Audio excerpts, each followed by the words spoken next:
नख पे धरी के श्री गिरिराज नाम गिरधर पायो है। सुरपति पूजन बंद करायो, श्री गोवर्धन को पूजवानंद बाबा और जसोदा मात। संग में बलदायु जी भ्रात सकल परिवार कुटुम्ब ले साथ। गिरि पूजा विधि सु निज हाथ, 1.25 लाख मन सामग्री को भोग लगायो है। ब्रिजवासी ब्रिज गोपी आई, व पकवान डला भर लाई। चली कोई उल्टी पटिया पर, चली कोई एक दृग अनजान सार। कान में नथनी झलकेदार, नाक में करण फूल लिए डार। उल्टे सीधे अंग में पहने, लीने डार उल्टे पहने। वस्त्र सब उल्टे कर सिंगार, प्रेम मगन बस भई बदन को होश गमायो है। पूजा करी परिक्रमा दीनी, करी दंडोती स्तुति। कीनी सवन मिली बोलो जय जयकार, बढ़ो सुरपति को क्रोध अपार। मेघ मालो से कहे ललकार, ब्रज को करी देहु पैया ढार। मूसलाधार पार में सुरपति बरसाए है, ब्रिजवासी मन में घबराए। कृष्ण चंद्र के जोरो आए, कोप इंद्र ने कियो आज सहाय। को बहो महाराज छोड़ी, ब्रज कहा कुजाम में भाज। आपके हाथ हमारी लाज, श्री गिरिराज मुकुट बारे ने ध्यान लगायो है। ब्रिजवासन मन दीन धराए, सब रो ब्रज एक ठोर बुलायो। लियो गोवर्धन नख पे धार, दाऊ हल मूसर लियो संभार। संग में गोपी गौ और ग्वार कियो गिरी, तले ब्रिज विस्तार तोप करे। आनंद नाय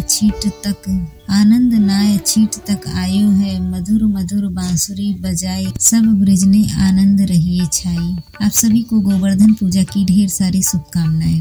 कान्हा जी सदैव आप और आपके परिवारजनों की रक्षा करें। आज गोवर्धन पूजा के शुभ अवसर पर हम सब मिलकर गिरिराज गोवर्धन का स्मरण करके दिव्य कथा का श्रवण करते हैं। एक बार नंद जी ने पूछा महाप्राग सनान जी से, आप सर्वज्ञ हैं और बहुश्रुत हैं। मैंने आपके मुख से ब्रजमंडल के महात्मन का वर्णन सुना है। अब गोवर्धन नाम से प्रसिद्ध जो पर्वत है, उसकी उत्पत्ति कैसे हुई, यह भी मुझे कृपया कर बताइए। इस गिरि श्रेष्ठ गोवर्धन को लोग गिरिराज क्यों कहते हैं, उसका महत्तम भी मुझसे कहिए, क्योंकि आप ज्ञानियों के शिरोमणि हैं। तब सनान जी बोले, एक समय की बात है, हस्तिनापुर में महाराज पांडु ने धर्मधारियों में श्रेष्ठ श्री भीष्म जी से ऐसा ही प्रश्न किया था, पर उनके समय प्रश्न को और भीष्म जी द्वारा दिए गए उत्तर को अन्य बहुत से लोग भी सुन रहे थे। उस समय भीष्म जी ने उत्तर जो दिया वही मैं तुम्हें सुना रहा हूँ। साक्षात परिपूर्णम भगवान श्री कृष्ण जो असंख्य ब्रह्मांड के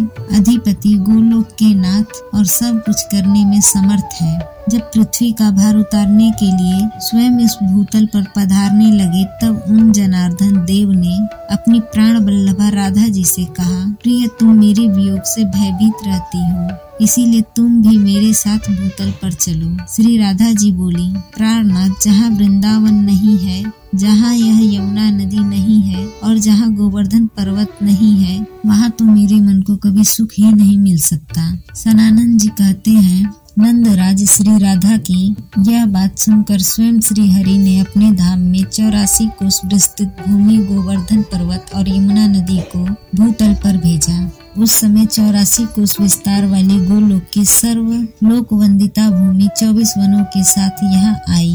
गोवर्धन पर्वत ने भारतवर्ष से पश्चिम दिशा में सालमली द्वीप के भीतर द्रोणाचल की पत्नी के गर्भ से जन्म ग्रहण किया। उस अवसर पर देवताओं ने गोवर्धन के ऊपर पुष्प बरसाए। हिमालय और सुमेरु आदि समस्त पर्वतों ने यहाँ आकर प्रणाम किया।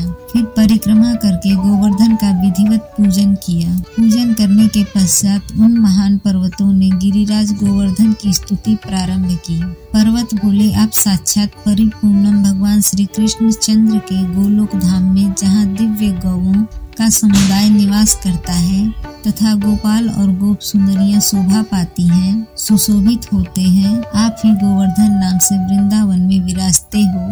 इस समय आप ही हम समस्त पर्वतों में गिरिराज हो। आप वृंदावन की गोद में समोद निवास करने वाले गोलोक के मुकुटमणि हो और पूर्ण ब्रह्म परमात्मा श्री कृष्ण के हाथों में किसी विशिष्ट अवसर पर छत्र के समान शोभा पाते हो। आप गोवर्धन को हमारा हमारा सादर नमस्कार है। सदानंद जी कहते हैं, नंदराज जब इस प्रकार स्तुति करके सब पर्वत अपने अपने स्थान पर चले गए, तभी से यह गिरि श्रेष्ठ गोवर्धन साक्षात गिरिराज कहलाने लगा। एक समय मुनि श्रेष्ठ पुलस्त जी तीर्थ यात्रा के लिए भूतल पर भ्रमण करने लगे। उन महामुनि ने द्रोणाचल के पुत्र श्याम वर्ण वाले श्रेष्ठ पर्वत गोवर्धन को देखा, जिसके ऊपर माधवी लता के सुमन सुशोभित हो रहे थे। वहाँ के वृक्ष फलों के भार से लदे हुए थे। निर्झर के झरझर शब्द वहाँ गूंज रहे थे। उस पर्वत पर बड़ी शांति विराज रही थी। अपनी कंदराहों के कारण वह मंडल का धाम जान पड़ता था। शिखरों से सुशोभित वह रत्न मनोहर शैल तपस्या करने के लिए उपयुक्त स्थान था। तरह तरह की चित्र विचित्र धातुएं उस पर्वत के अव्यय में विचित्र शोभा का आधान करती थी। उसकी भूमि ध्वनि से मंडित गोवर्धन पर्वत मोक्षप्रद प्रतीत होता था। मुनिवर पुलस्त के मन में उस पर्वत को प्राप्त करने की इच्छा जागी। इसके लिए वे द्रोणाचल के समीप गए। द्रोणागिरि ने उनका पूजन स्वागत सत्कार किया। इसके बाद पुलस्त जी उस पर्वत से बोले। पुलस्त जी ने कहा, द्रोण, तुम पर्वतों के स्वामी हो। समस्त देवता तुम्हारा सम्मान करते हैं। तुम दिव्य औषधियों से संपन्न और मनुष्यों को सदा जीवन देने वाले हो। मैं काशी का निवासी मुनि हूँ और तुम्हारे निकट याचक होकर आया हूँ। तुम अपने पुत्र गोवर्धन को मुझे दे दो।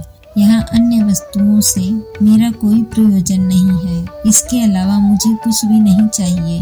भोलेनाथ की महानगरी काशी नाम से प्रसिद्ध है, जहाँ मरण को प्राप्त हुआ पापी पुरुष भी तत्काल परम मोक्ष प्राप्त कर लेता है, जहाँ गंगा नदी प्राप्त होती है और जहाँ साक्षात विश्वनाथ जी विराजमान है। मैं वहीं तुम्हारे पुत्र को स्थापित करूंगा। जहाँ वृक्षों से व्याप्त जो तुम्हारा पुत्र गोवर्धन है, उसके ऊपर रहकर मैं तपस्या करूंगा। ऐसी अभिलाषा मेरे मन में जागृत हुई है। सदानंद जी कहते हैं, पुलस्त जी की यह बात सुनकर पुत्र स्नेह से विवल हुए। द्रोणाचल के नेत्रों में आंसू भर आए। उन्होंने पुलस्त मुनि से कहा, महामुनि, मैं पुत्र स्नेह से आकुल हूँ। यह पुत्र मुझे अत्यंत प्रिय है। फिर भी आपके श्राप के भय से भयभीत होकर आज मैं इसे आपके हाथों में देता हूँ। फिर द्रोणाचल ने अपने पुत्र से कहा, बेटा, तुम मुनि के साथ कल्याण में कर्म क्षेत्र भारतवर्ष में जाओ। वहाँ मनुष्य सत्य कर्मों द्वारा धर्म, अर्थ और काम त्रिवर्ण सुख प्राप्त करते हैं